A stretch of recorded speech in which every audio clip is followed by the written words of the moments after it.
Hello from Luscombe, and a massive congratulations on the purchase of your brand new MG Cyberster. This is the GT model, and I'll be talking you through some of the aspects of the car, how it works, just to help answer any potential questions you may have about the car. Obviously, if I don't cover some aspects or some questions you may have, please always feel free to give us a call here at Luscombe, and we'll be more than happy to find the answer for you and talk you through on whatever needs doing. Right, how do we open the car? The key, simple, just press the MG logo, it unlocks. Something quite interesting and clever is that if you press this little button here which says R, the door opens on its own. There you go. This is nice and fancy, and we can do exactly the same with the left hand side door. I just press it for 2 seconds and the door opens on its own. Now, how do we close the door? Up here there's this button, just we click and we close the door. Let me show you something else as well. There's a sensor down here, so if I'm right on top of the car and I press the door to open, the sensor will pick me up and is not going to fully open the door. There you go, it just stopped there. Let me press it again so it closes. Oh, it opens fully. There we are. So let me close the door, just bear with me for a second. So it's always ideally, I've been driving this car for 2 weeks, I find it quite easy to just be on the side, press the door, just stand there. Otherwise the sensor will not allow the door to open all the time. Now the boot, there is a black button here, just press this and the boot opens, and then you can just drag it down. Fantastic. Now I want to talk to you quite quickly about if the doors for any reason cannot open, there's 2 ways. If you're outside the car, what you can do is you can come behind the rear wheel down here, there we go, and you can undo this this box, and inside there is a little line. Just drag it out and the door should manually open on its own, just in case you're ever locked out of the car. Now there is another way. If you're ever locked in the car, let me just go inside the car. Right behind you we have these 2 buttons, so you can just drag this for the driver's door and this for the passenger door, and it manually overrides the door software, so it shall open on its own. Brilliant. So here we are. Let me just close the doors. To do that, simply for the passenger door, the driver's door, press this. There we go. Same for the passenger door, we just press this one and here we go. Now, how do I open the roof? Because that's a big part why you bought this car. Simply, if the roof is up now, let me just push it down and it starts the whole process. It's quite quick, and also you can do this while driving below 30 miles an hour. There we go. It took about, what, 10 seconds. Let me just put it back. So it simply press this button in the middle upwards. There we go. So you can see the roof coming in. Brilliant. It just lock because it's supposed to start raining here. So let me just start talking you through the car. On the driver's side we have the electronically adjustable seats, so you can press this button for the seat to go forward, press it backwards for the seat to go up for the seat to go higher, down for the seat to go lower. And then for this portion of the seat is this button here, just push it backwards and you can see me going back, push it towards against you, you can see me coming ahead. Central locking down here, mirrors that you can use. You can press this and the mirrors will go on their own. Same, press it again and they open. If you want to change the mirror position, if it's the right one, just press R and then move it with the buttons here. This is for our windows. Let's talk about the car. This is a wonderful cockpit, a wonderful place to be, but it can be quite overwhelming to begin with as soon as you sit in the car. However, what I tend to do is just split it in between functions, and when you do that, it's actually rather simple what you see here. So I'm gonna start from the right hand side and move to the left, explaining what everything does. So let's just concentrate on this section here, on this screen. So this screen, we have all information about charging. So this is your vehicle to load. This means that you can plug this car with any electronic device and it charges the electronic device. So essentially is using the battery of the car to charge something else electronic you may have. This is for your charging. And then last one is energy consumption. This is quite useful. It shows you the power utilized by yourself while you put the foot on the gas, or by air conditioning or anything else. Then we have weather information right here. We have MG information about dealers in your area, MG service, if you want to do a test drive, a rescue call, etc. And then you can have your own account for this car, and then some settings. So let's go through these settings because they're quite important. Here you can have the brightness of the screen, the language, the time format, time zones, mileage units in kilometers or miles, and that's pretty much it. Then this is where you can connect your Bluetooth. Simply, if you want to connect, take your phone, open Bluetooth and identify the name MG, and then you can pair with the car. Wireless network, if you have a card in and you can have internet in the car, you can use it for hotspot as well. The voice, we have voice commands in this car, so you can say hello MG by pressing this button, hello MG, and you can make commands. There we go, I just said hello MG and there she is. We have a greeting switch, tire pressure monitoring alarm, then anything about your volume. This would be your phone volume if you pair, multimedia, so that would be your radio, navigation volume, so everything that has to do with volume. So this is quite interesting here. It's all about the noise from coming out from the Bose speakers. Something you may not know about this car is that when you're here and you scroll down, you can actually select what noise comes from these speakers when you drive the car. So you can have it as electro induction, or the car can sound as a fuel sports car, which is rather nice and quite interesting.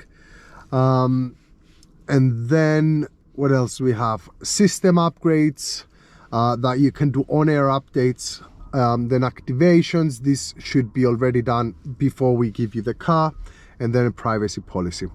So essentially these you would mainly use, again, I've been driving the car for 2 weeks.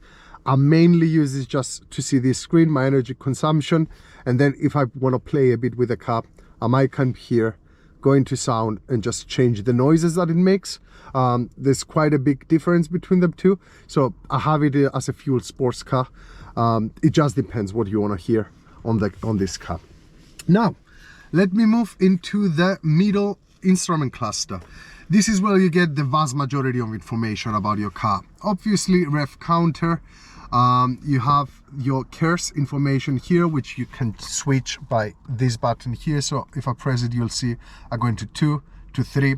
The higher the number, the more severe it feels. So when you take your foot off the gas pedal, the car stops on its own. So the higher the amount, the number, the more severely it does that, and it recovers a bit of energy as well. On the right hand side we can see information about our driving style, etc. Down here we can see the mode that the car is in. So currently it's in comfort. If I press mode here, this is on the right hand side behind the steering wheel. If I press it once, it goes into sport. I press it again, goes into custom. If I press it once more, it goes back into comfort. Where is the super sport, I hear you asking? Well, it's down here. Just press this and it goes straight into super sport. That's the only way to put super sport in. And then if I press this again, I should go back into the previously selected mode. To the left hand side, we have our battery level and the miles left, and also some adaptive cruise control information. So you will see it as you drive on the road. It will pick up other cars on the road, any signs, etc. And yeah, it gives you information about your cruise control and stuff like that. And also the car comes with traffic sign recognition, so it can scan the road and let you know what's the maximum allowed speed. Now this is this instrument cluster. I shall show you, actually I'll show you now.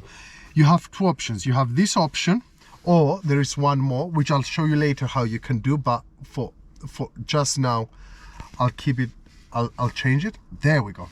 This is a bit more sporty. I really like this as well. As you can see, only this changes, but I can show you how you can personalize this this section as well if you want to remove some information or add some information, etc. I'll show that to you in just a bit, but for now let me put it back and let's go into the third screen. This is my favorite screen. Here I describe this as entertainment. This is the entertainment screen. You can either have navigation, which is rather easy.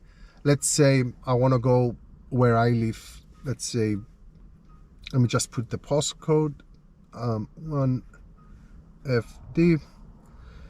There we go. Let's just pick this and then go. And that's our navigation. Very, very easy, very simple. Now on to the next one. This is our DAB and FM radio stations. This is Apple CarPlay, and below is Android Auto, which if you connect with Bluetooth, this is where you can see your phone essentially onto the screen. And lastly, we have the telephone that you can of course synchronize via Bluetooth, have all your contacts here, make phone calls, etc. So that's all that it is about this screen. So you see, if you categorize each one, like this is my vehicle information, this is my instrument cluster, this is my entertainment. It's rather easy to know what everything does rather than just being overwhelmed. And now let's go into this section here, which brings us to the instrument cluster, which we just changed. So how do I do that, I hear you ask? When you open the car, this is the screen you see. You can very quickly press this, and then as you can see, when you do that, you'll be in driving. You can just sorry, just a second, you can navigate through cluster, and here you have the options to change. And also if I scroll, you can select the type of information you want to see down here. So now I have everything on. If I choose, I can take things off, kick them off, so you can see this has now changed. Let me put this back, boom. So that should, here we go. We put this back and this back, and this should be now included into my cluster.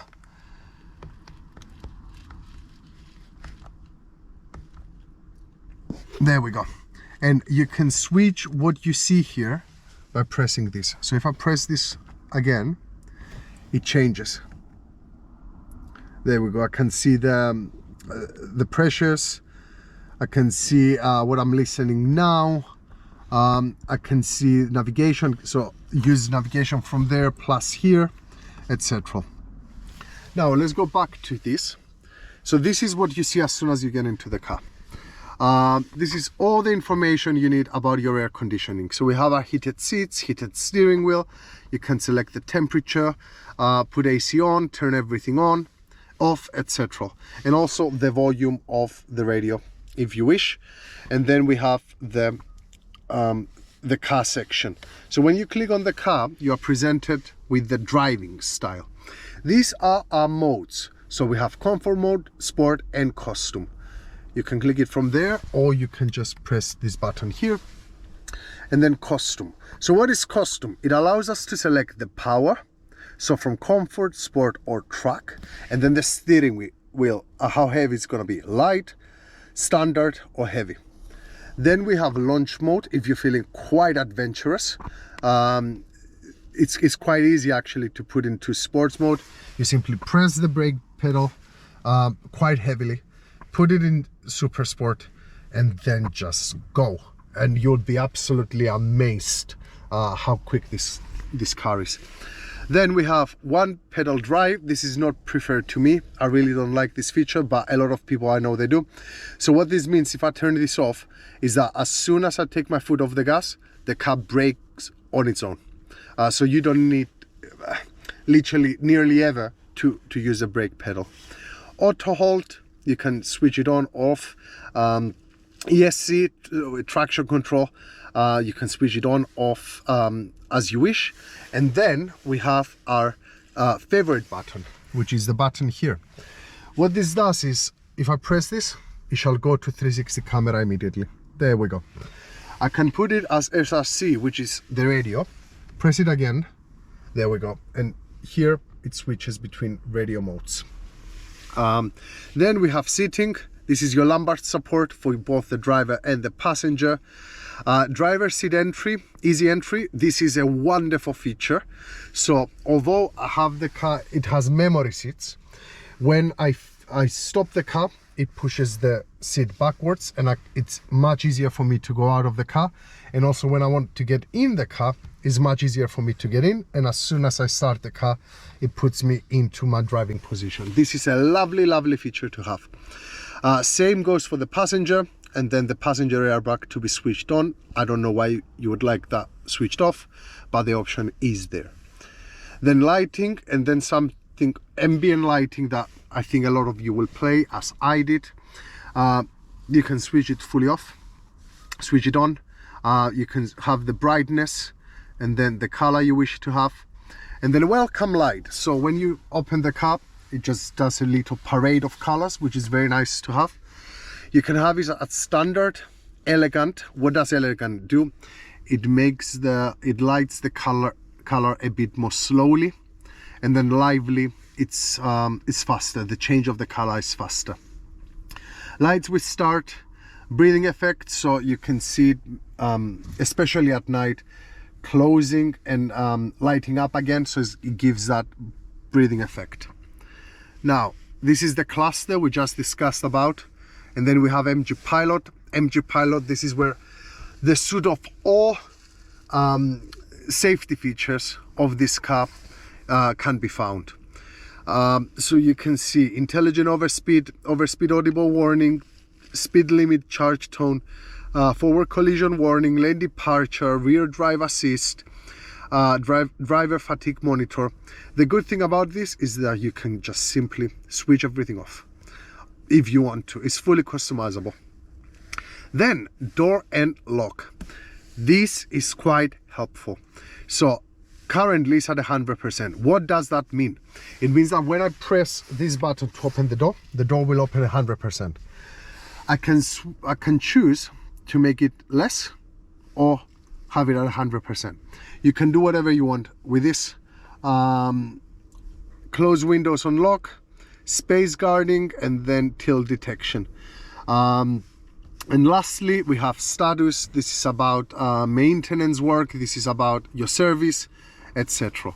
So that's us done with the screens of the car. So it wasn't as bad as you might not bad, but overwhelming as you might have thought in the beginning. Now, what about this section? This is what you use to drive the car.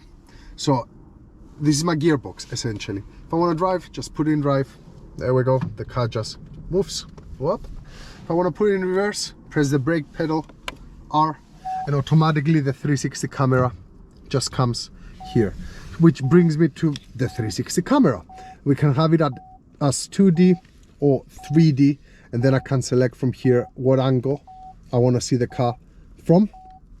I think we could do, yeah, a wide angle as well. This is very nice. It shows you in meters and centimeters how far away you are from an obstacle. So let me put it back into 2D, and this is your 360 camera. Very, very useful. Then what else? Let's talk about these buttons here. Let me just quickly put it off reverse. Let me put it in park. There we go. Steering wheel. Here we have this button, which, as I've said earlier, it switches between what information you see.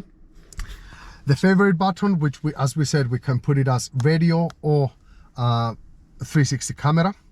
And then lastly, we have this section here, which just controls this section. So this is just me pressing the button. Now to this hand side, this is the voice command. You can say hello MG.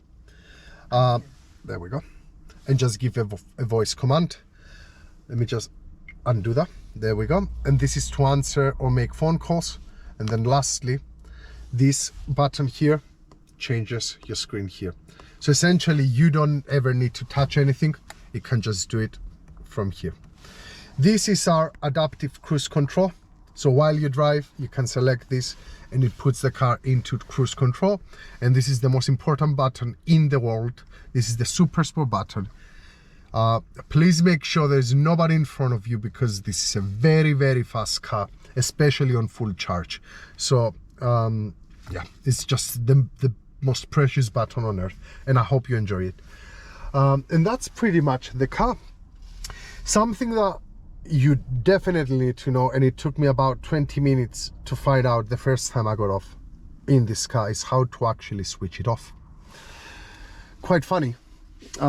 It can only be done in this section, and it's very much like a phone. You need to put your finger up here and drag down, and there's a power off button. In order to for this button to be available, you need to be in park.